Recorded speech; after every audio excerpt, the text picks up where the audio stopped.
भगवान श्री राम के परम भक्त श्री हनुमान जी के बारे में तो सभी जानते हैं।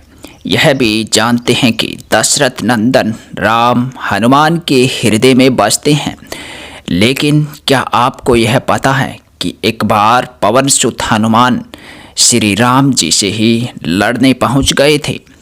हो सकता है यह जानकर आपको हैरानी हो, लेकिन यह सत्य है। इस घटना का जिक्र श्री राम कथा में भी सुनने को मिलता है। लेकिन इससे भी ज़्यादा हैरान करने वाली बात यह है कि पवन सुत जब श्री राम से लड़ने के लिए तैयार हुए तो उन्होंने सौगंध भी श्री राम की ही खाई थी। आइए जानते ऐसा क्यों हुआ था। श्री राम के परम भक्त पवन सुत को उनसे युद्ध क्यों लड़ना पड़ा। कथा मिलती है कि एक बार सुमेरु पर्वत पर सभी संतों की सभा का आयोजन हुआ। केवट देश के राजा शुकंत भी उसी सभा में सभी संतों का आशीर्वाद लेने जा रहे थे। रास्ते में उन्हें देवर्षि नारद मिले। राजा शुकंत ने उन्हें प्रणाम किया। इस पर श्री नारद जी ने उन्हें आशीर्वाद देकर यात्रा का प्रयोजन पूछा। राजा शुकंत ने उन्हें संत सभा के आयोजन की बात बताई। इस पर नारद मुनि ने कहा, अच्छा है, संतों की सभा में जरूर जाना चाहिए। ऐसा कहकर शुकंत को जाने का आदेश दिया। शुकंत जैसे ही सभा में जाने के लिए प्रस्थान करने लगे, वैसे ही नारद जी ने उन्हें आवाज़ दी। इसके बाद कहा कि जिस सभा में जा रहे हो उसमें सभी को प्रणाम करना, लेकिन ऋषि विश्वामित्र का अभिवादन बिल्कुल भी नहीं करना। इस पर शुकंत ने पूछा कि यह तो उचित नहीं है। तब श्री नारद जी ने कहा कि तुम भी राजा हो, वह भी पहले राजा ही थे, अब संत हो गए हैं, मत करना प्रणाम। राजा शुकंत ने ठीक वैसा ही किया। सभा के समाप्त होते ही विश्वामित्र जी श्री राम से मिलने पहुँचे। वहाँ पहुंचकर उन्होंने बताया कि उनका अपमान हुआ है, वह इसे भुला नहीं सकते, लेकिन यह तो संत परंपरा का अपमान है। राम जी ने पूछा, गुरुजी क्या हुआ। तब विश्वामित्र जी ने कहा कि मेरा अपमान हुआ है। राम जी ने पूछा कि किसने किया। तब विश्वामित्र जी ने बताया कि जानकर क्या करोगे। इस पर श्री राम ने कहा कि गुरुजी, आपके चरणों की सौगंध लेकर प्रतिज्ञा करता हूँ, जो सिर आपके चरणों में नहीं झुका उसे काट दिया जाएगा। कल सुबह में उसका वध कर दूंगा।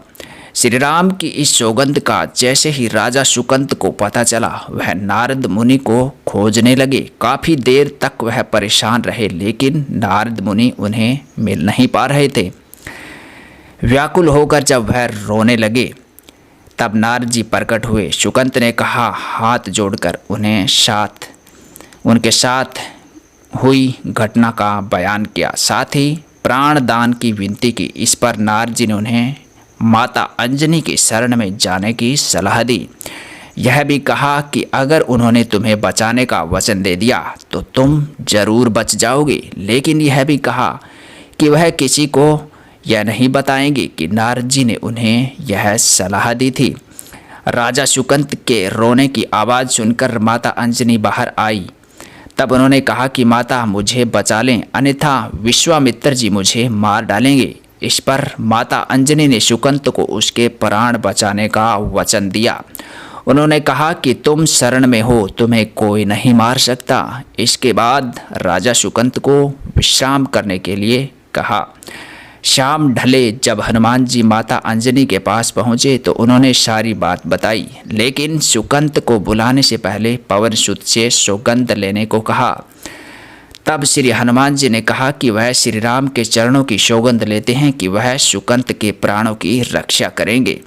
तब माता अंजनी ने राजा को बुलाया।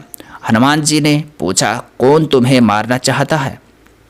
तब शुकंत ने बताया कि श्री राम उन्हें मार डालेंगे। इतना सुनते ही माता अंजनी हैरान रह गई। उन्होंने कहा कि तुमने तो विश्वामित्र जी का नाम लिया था।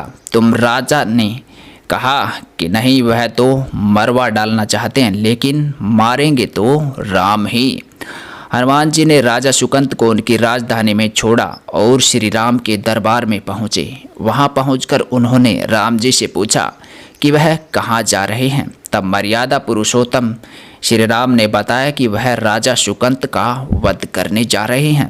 तब हनुमान जी ने कहा, प्रभु उसे मत मारिए।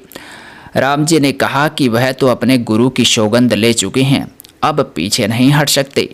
हनुमान जी ने कहा, प्रभु मैंने उसके प्राणों की रक्षा के लिए अपने इष्ट देव यानी कि आपकी सौगंध ली है। तब राम जी कहते हैं कि ठीक है, तुम अपना वचन निभाओ, मैं तो उसे मारूंगा ही। हनुमान जी राजा सुकंत को लेकर पर्वत पर पहुँचे और राम नाम का कीर्तन करने लगे।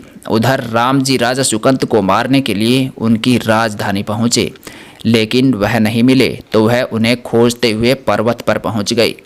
वहाँ हनुमान राम मंत्र का जाप कर रहे थे। राम जी को देखते ही सुकंत डर गए। उन्होंने कहा कि अब तो राम जी उसे मार ही डालेंगे। वह बार बार हनुमान जी से पूछता कि बच तो जाएंगे ना हम। तब उन्होंने कहा कि राम मंत्र का जप करते रहो और निश्चिंत रहो, भगवान नाम पर पूरा भरोसा रखो। लेकिन वह काफ़ी डरे हुए थे। तो हनुमान जी ने सुकंत को राम नाम के मंत्र के घेरे में बिठा दिया। उसके बाद राम का नाम जपने लगे। राम जी ने राजा सुकंत को देखकर जब बाण चलाना शुरू किया तो वह राम नाम के मंत्र के आगे विफल हो जाते हैं। राम जी हताश हो गए कि क्या करें। यह दृश्य देखकर श्री लक्ष्मण जी को लगा कि हनुमान जी भगवान राम को परेशान कर रहे हैं, तो उन्होंने स्वयं ही हनुमान जी के ऊपर बाण संधान कर दिया। लेकिन यह क्या, उस बाण से पवन सुत के बजाय श्री राम मूर्छित हो गए। यह देखते ही लक्ष्मण जी दौड़े पड़े और देखते हैं कि बाण तो हनुमान जी पर चला गया था, लेकिन मूर्छित राम जी कैसे हो गए। तब उन्होंने देखा कि पवन सुत के हृदय में तो श्री राम बसते हैं। राम जी जैसे ही होश में आए वह हनुमान जी की ओर दौड़े। उन्होंने देखा कि उनकी छाती से रक्त बह रहा है। वह हनुमान जी का दर्द देख नहीं पा रहे थे। वह बार बार उनकी छाती पर हाथ रखते हैं, आंखें बंद कर लेते हैं। पवन सुत को होश आया तो उन्होंने देखा कि राम जी आंखें बंद करके हनुमान जी के छाती पर बार बार हाथ रखते हैं, फिर हनुमान जी के सिर पर हाथ फेरते हैं। तब पवन सुत ने सुकंत को पीछे से निकाला और उसे अपनी गोदी में बिठा लिया। तभी राम ने फिर से हनुमान जी के माथे पर हाथ फेरा, लेकिन इस बार वहाँ पवन सुत की जगह राजा सुकंत थे। राम जी मुस्कुराए और हनुमान जी बोल उठे कि हे नाथ, अब तो आपने इनके सिर पर भी हाथ रख दिया है, अब तो सब कुछ आपके हाथ में है। इसकी मृत्यु भी और जीवन भी आप ही सुकंत के जीवन की रक्षा करें। राम जी ने हनुमान जी से कहा कि जैसे जिसे तुम अपनी गोदी में बिठा लो उसके सिर पर तो मुझे हाथ रखना ही पड़ता है, लेकिन गुरुजी को क्या जवाब देंगे। तब हनुमान जी को विश्वामित्र जी सामने से आते दिखाई पड़े। उन्होंने राजा सुकंत से कहा कि जाओ। तब प्रणाम नहीं किया तो क्या हुआ, अब उन्हें प्रणाम करो। राजा ने दौड़कर विश्वामित्र जी का अभिवादन किया। वह भी प्रसन्न हो गए और बोले, राम इन्हें क्षमा कर दो, मैंने इसे क्षमा कर दिया है, क्योंकि संत का काम मिटाना नहीं बल्कि सुधारना होता है। यह भी सुधर गया है। उन्होंने सुकंत से पूछा कि संत का सम्मान न करने की सलाह तुम्हें किस कुसंगति से मिली। राजा सुकंत विश्वामित्र जी से कुछ कहते हैं कि इससे पहले नारद मुनि प्रकट हो गए। उन्होंने सारी घटना कह सुनाई। तब विश्वामित्र जी ने पूछा कि नारद, तुमने ऐसी सलाह क्यों दी।